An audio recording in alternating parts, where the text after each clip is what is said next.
Next chapter. What is going on here? When bottles began popping and furniture began flying all over the house, there were many explanations, but none of them was right. Then someone had a scary answer. That could involve you. The trouble.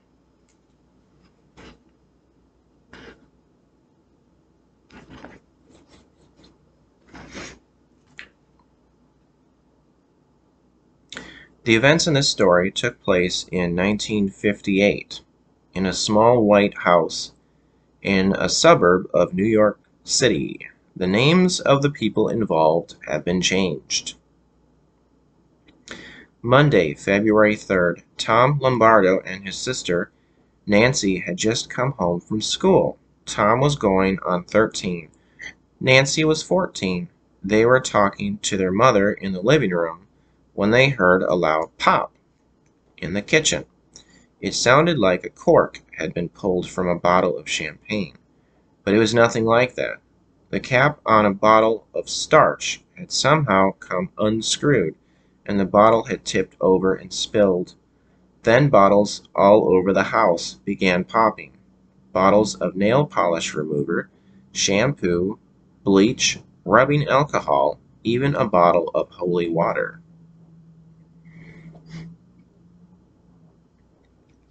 Each had a screw cap that took 2 or 3 full turns to open, but each had opened by itself without any human help, then had fallen over and spilled. "What is going on here?" Mrs. Lombardo asked. Nobody knew, but the popping soon stopped and everything went back to normal. It was just one of those crazy things, they decided, and put it out of their minds. Thursday, February 6th. Just after Tom and Nancy got home from school, 6 more bottles popped their caps. The next day, at about the same time, another 6 did. Sunday, February 9th. At 11 o'clock that morning, Tom was in the bathroom brushing his teeth. His father was standing in the doorway talking to him. All of a sudden, a bottle of medicine began moving across the vanity by itself and fell into the sink. At the same time, a bottle of shampoo moved to the edge of the vanity and crashed to the floor. They watched, spellbound. "I'd better call the police," Mr. Lombardo said. That afternoon, a patrolman interviewed the family as bottles popped in the bathroom. The police assigned a detective named Joseph Briggs to the case. Detective Briggs was a practical man. When something moved, he believed that a human or an animal had moved it, or that it moved because of a vibration or the wind or some other natural cause. He did not believe in ghosts. When the Lombardos said they had nothing to do with what was going on, he thought that at least one of them was lying. He wanted to examine the house. Then he wanted to talk to some experts and find out what they thought. Tuesday, February 11th. The bottle of holy water that had opened a week before opened a second time and spilled. 2 days later, it spilled again. Saturday, February 15th. Tom, Nancy, and a relative were watching TV in the living room when a small porcelain statue rose up from a table. It flew 3 feet through the air, then fell to the rug. Monday, February 17th. A priest blessed the Lombardo's house to protect it against whatever was causing the trouble. Thursday, February 20th.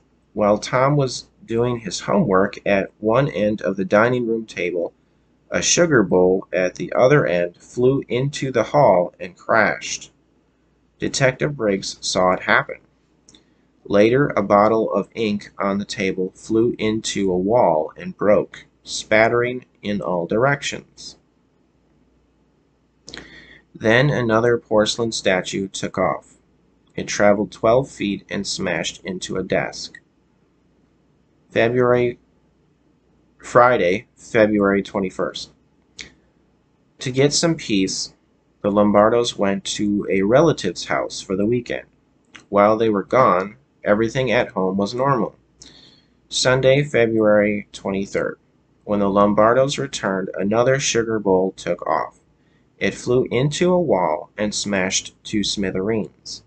Later, a heavy bureau in Tom's room toppled over, but no one was in the room when it happened.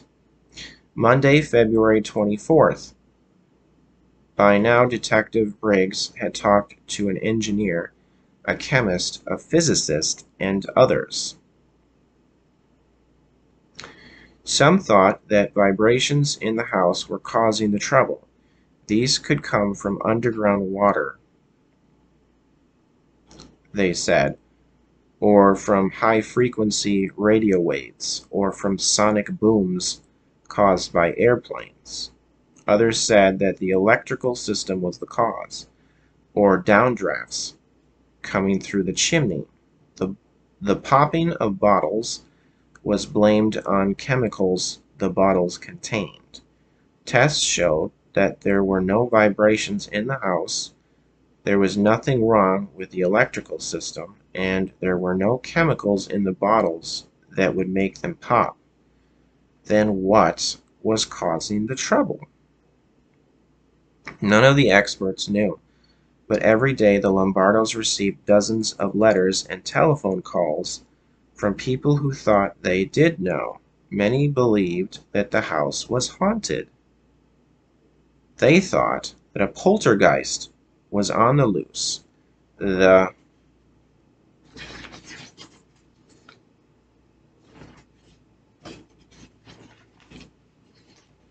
noisy ghost that is blamed when things move around on their own.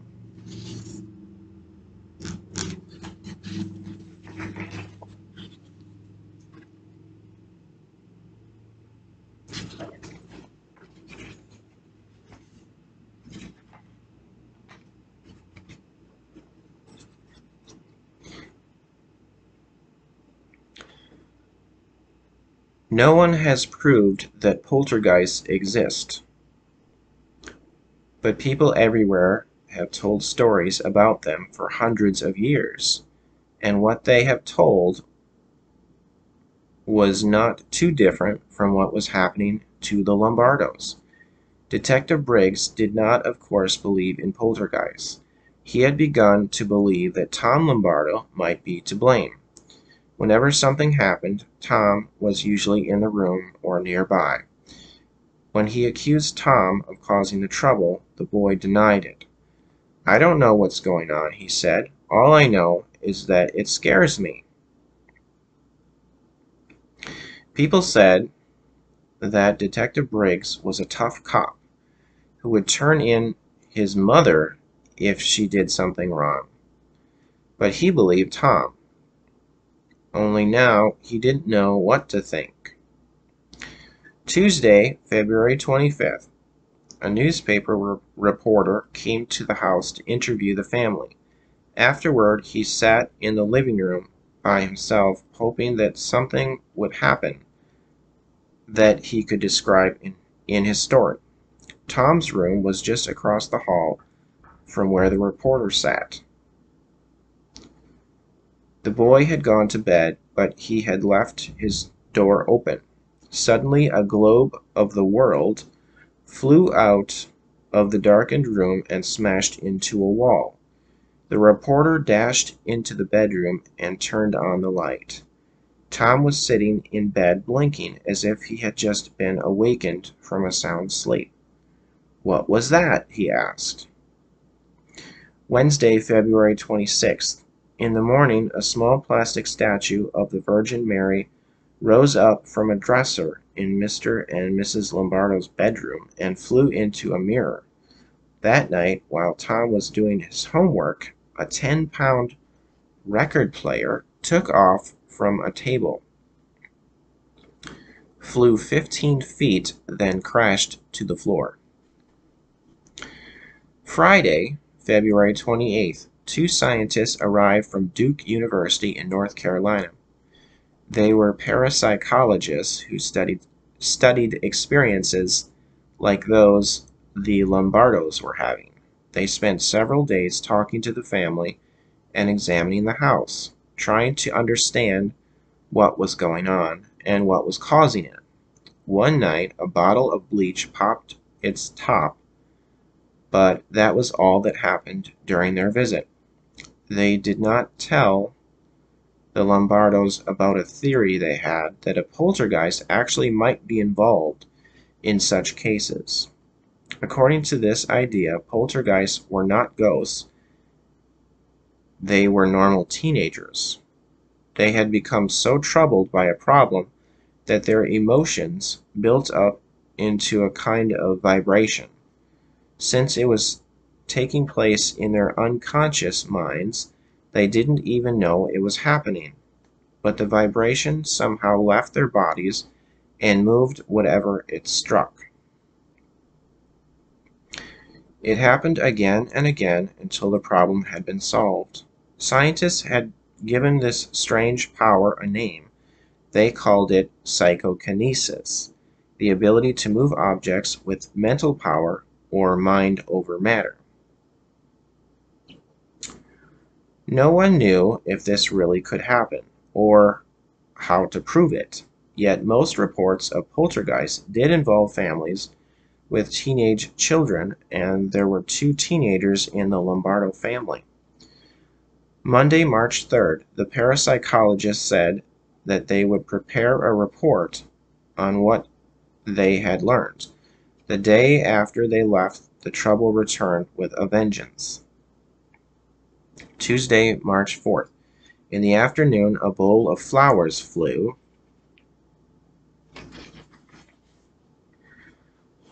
off the dining room table and smashed into a cupboard. Then a bottle of bleach jumped out of a cardboard box and popped its top.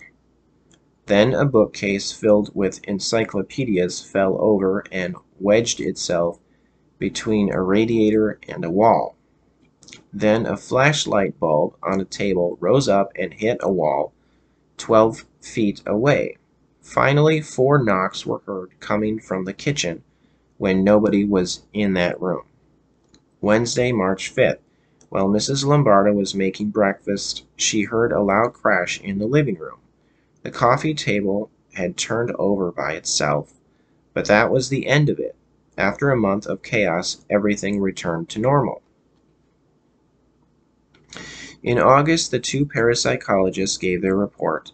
They decided that the Lombardos had not made up the story, nor had they imagined it.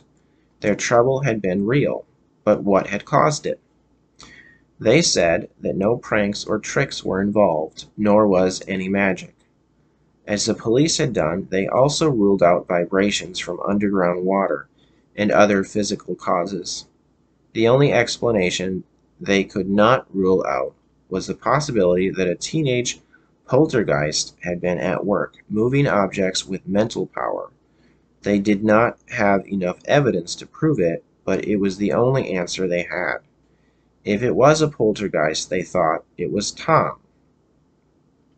If they were right, if a normal boy like Tom had become a poltergeist, this also might happen to other teenagers. It might even happen to you. That was long.